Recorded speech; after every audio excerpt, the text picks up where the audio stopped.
Hello guys, আশা করি সবাই ভালো আছেন। আজকে কলা গাছের গোড়ায় সার দিতেছি। কলা গাছও ভালোই বড় বড় আছে গা, উড়িয়ে মারতেছি আজকে। মানে কয়দিন আগে পানি উঠছিল বান হওয়া যাওয়ার পরে সার দিতেছি।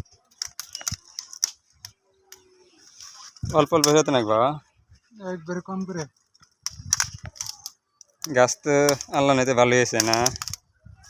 মোটামুটি সার আবার ভেজা ভেজা কে সারা দোকান ধরে চালা গিয়েছিল পানি দিছিল একবারে ভেজা।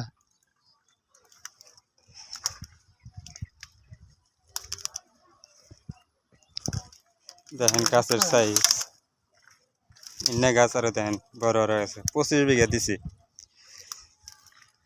এখান থেকে নিয়ে ওই স্কুলটা আছে, ওই রঙালা ঘর থেকে নিয়ে ওই উঁচা উঁচা দেখতেছেন ওই গাওয়ার দিয়ে একবারে জাংলা আছে, জাংলার তল দেওয়া কলা গাছ একবারে ওই ঘর পর্যন্ত।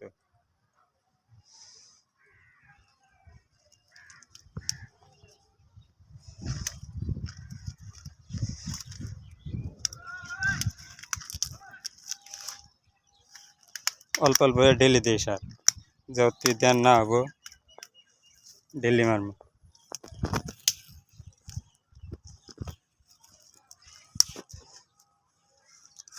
কত না গাছ ছোট ছোট না, জাংলা দেওয়া হয়েছিল, জাংলা দেওয়ার জন্য মায়ের কাছে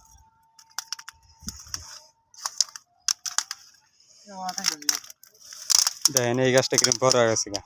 তার মানে খোসা টালা ছিল, ভিতর দিয়ে পড়ে গেছিল গা, গাছ বেশি চেতে নাই। এহিন্দে আবার কোনো টাল দিছিলাম না, এহিন্দে আলগা ছিল। দেখেন গাছের সাইজ পিক আপ কি,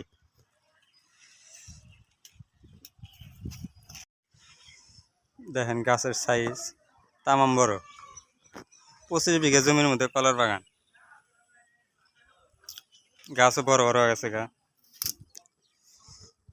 আপনারা যদি কলার বাগান করবার চান তাহলে চ্যানেলটা সাবস্ক্রাইব করেন। দেখাম আপনার কোন পর্যন্ত যেহেতু কলা না ধরবো এতক্ষণ পর্যন্ত আপডেট দিয়ে থাকবো। ফেসবুকে দেখলে আর পেজটা ফলো করে দিবেন। কলা গাছের আমি যত্ন না রাখবো, একবার যত্ন নেওয়ার টাইম এসে গেছে। এখানে আমরা দিই 25 বিঘে, এখানে খালি কলার বাগানে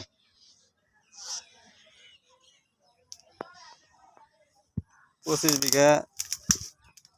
এক জমিতে 25 বিঘা হয়েছে, তার জন্য অল্প আরাম আছে। সবখান থেকে বেড়া দিয়ে নিছি, ছাগল গরু এসে হারে না। সার বুনতেছে দাদা, সার বুনতেছে, আমিও বুনবো এ সারেরই। সারও বোনা ভালো এই গে, একটার এক গাছের গোড়ায় 1 মুঠ করে মেরে দেয়। আদা দানা নাই,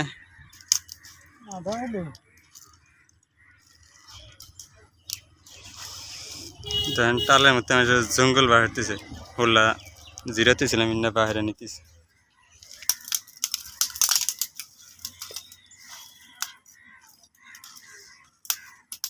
সার ভেজা ভেজা বেশি সরে না না।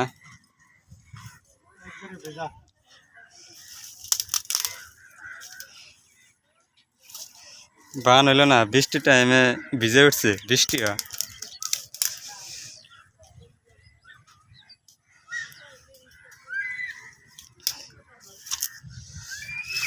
গোড়াইতে ইট গিনে হরাতে নাকছিল, ইটের উপর তো সার বেড়ে গেছে গা। গোড়াত ইট দিছিলাম, তার মানে হিন্দে হাঁটছি ছোট থাকতে খালি পায়ের গুতা লেগে পুয়ার মাথা ভেঙে গেছে, কলা গাছের মাথা। তার জন্য ইট দিছিলাম, গাছ বড় হয়ে গেছে। গাছের সাইজ না আরো ভালো ধান গেল নি, এর মধ্যে আসলে হোসার টাল। হোসা গাছের তল দিয়ে কলা গাছ পেরে গেছিল গা, তার জন্য অল্প ইয়ে গেছে গা। তাও গাছ ভালো হয়েছে দেখেন।